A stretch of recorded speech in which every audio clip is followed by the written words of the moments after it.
Game Week 2 is here, and this is your FPL Essential guide.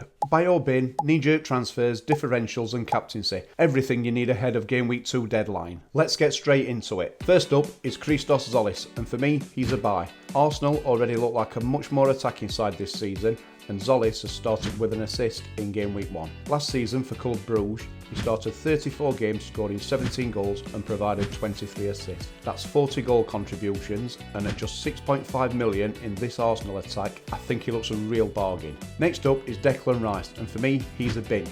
I've got no real objection to Rice as an FPL asset, but at 7.5 million, the biggest problem is he takes up one of your 3 Arsenal spots. For me, there are simply better ways to use them. Saka, Zolis, Gabriel, Calafiore, and Arsenal could still add another forward before the transfer window closes. There's also the potential for Rice's minutes to be managed more once the Champions League starts, particularly now Arsenal have signed Bruno as another option in midfield. So Rice isn't necessarily a bad pick, I just think an Arsenal spot is too valuable to use on him. For me, he's a bin. My final buy or bin is Mamadou Sangare, and he's another buy.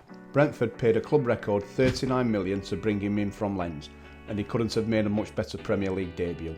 2 assists, 13 defensive contributions, maximum bonus and 14 FPL points against Spurs, and the defensive contributions are no surprise. Last season in League 1, Sangare averaged 14.2 defensive contributions per 90, the highest rate of any player in the league. At just 5.5 million, with the potential for points at both ends of the pitch, Sangare already has the look of a player who could become essential in FPL. On to this week's knee jerks, and first up is Bruno Fernandes. Bruno blanked in Game Week 1 and he's already been heavily transferred out. But one blank doesn't suddenly make Bruno a bad FPL option. United now have Ipswich at home. Bruno remains on penalties and is still their main creative threat. Selling him before one of the fixtures you're probably voting for in the first place feels like a classic knee jerk to me. And it's a very similar story with Bryan Mbeumo. He also blanked in Game Week 1 and has already been heavily sold too.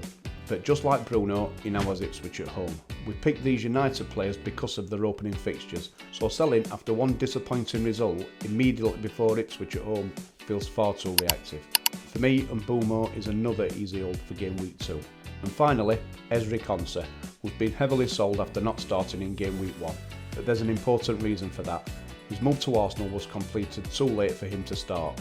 At only 4.5 million, if he gets a place in this Arsenal defence, he's going to be incredibly difficult to ignore. In fact, once he becomes a regular starter, I think he'll end up in a huge number of FPL teams. So selling him now, before we've even had a chance to see what his role at Arsenal will be, looks like a massive knee jerk to me. On to the differentials, and the first up is Tierno Barry. Barry had a really good pre-season. He scored in Game Week 1 and then followed that up with a hat-trick and an assist in the League Cup in midweek. He now looks clearly first choice up front for Everton, and at only 5.5 million, I think he could prove to be better value than a lot of the £6 million forwards. And with ownership of just 2.7%, Barry is exactly the sort of differential that could give you an early advantage. Next up is Rayan Cherki. Cherki only came on as a substitute in Game Week 1, but in just 27 minutes he produced 2 assists, picked up a bonus point and finished with 8 FPL points. After an impact like that, I'd be very surprised if he isn't pushing strongly for a start in Game Week 2. At around 10% ownership, he's not as extreme a differential as Barry, but if Cherki nails down a starting place, his attacking potential makes him a really interesting option. And my final differential is Malik Chow. Newcastle have a good run of fixtures coming up, and at just £5 million with only 1.7 ownership, Chow really interests me. He recorded 15 defensive contributions in Game Week 1, which immediately showed his potential to pick up points through the DEFCON system. At the other end of the pitch, he carries a genuine goal threat from set pieces. At 5 million, with routes to points from clean sheets, defensive contributions and set pieces, I think Chow could be a really interesting differential over the next few game weeks. On to the captaincy picks, and first up is Bruno Fernandes. Manchester United have Ipswich at home. Bruno is on penalties and you can be pretty confident he's going to play 90 minutes. United were disappointed in Game Week 1, but surely we see a better performance from them at Old Trafford this week. With the fixture, penalties and guaranteed minutes, Bruno has everything you want from a captain in Game Week 2.